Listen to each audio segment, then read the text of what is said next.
Saint-Denis, France. French police hunting the suspected ringleader behind the Paris massacre raided another terrorist cell Wednesday which was plotting a new strike, but the fate of the men being sought was unclear. Paris prosecutor Francois Molins said at least 2 suspected terrorists, a man and a woman, were killed, and 8 more were arrested in the early morning raid on an apartment in the suburb of Saint-Denis. Neither Belgian jihadi Abdelhamid Abaaoud, who is believed to have played a key planning role in the assault on Paris, nor fugitive suspected accomplice Salah Abdeslam are among those who were arrested, the prosecutor said. Molins said the dead have not been formally identified. I can say Abaaoud and Salah A are not among those in custody, the prosecutor said. NBC News could not immediately confirm a report in the Washington Post saying Abaaoud had been killed in the raid. Molins said the raid was the result of information that a building might contain a possible hideaway of Abaaoud in a third-floor apartment. The elite police unit pursuing Abaaoud was met with fierce resistance. Officials believe the woman blew herself up with a suicide belt during the dramatic hours-long battle, in which police fired some 5,000 rounds. 5 police officers were injured and a police dog named Diesel was killed. Molins did not say whether some attackers might still be on the loose, and he gave no details on what other mayhem the terrorists were planning. Photos. Police target Paris attack suspects in Saint-Denis raid. Interior Minister Bernard Cazeneuve told the French National Assembly that it was possible there was a third body from the raid, and that investigations including DNA analysis were still underway.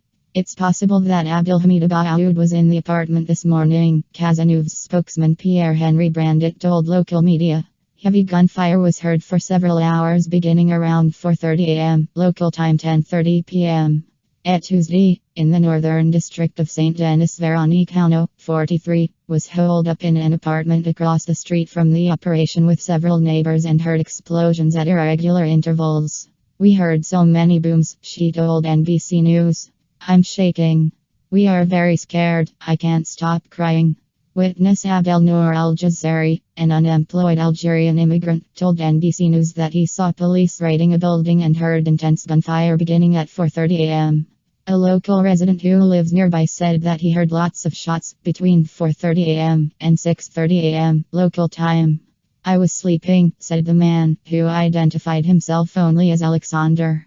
I heard the noise, the shots. I said, that's not fireworks. Some people who live nearby were arrested from their beds by police and rushed out of their homes clad in just their underwear or pajamas. Gloria Mukenga, 28, lives a few blocks from where the raid took place. She recorded a man being cornered by police with protective shields hours after the pre-dawn raid.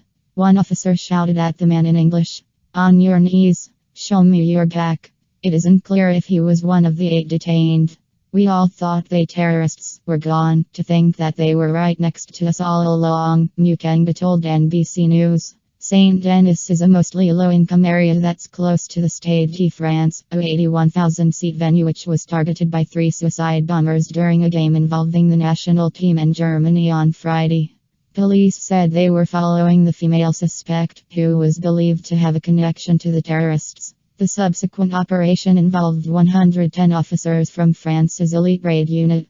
Local resident Jawad Bendao told Reuters that the standoff was centered on his apartment. He added, "Someone asked me to put 2 people up for 3 days and I did them a favor. It's normal. I don't know where they came from. I don't know anything. If I'd known,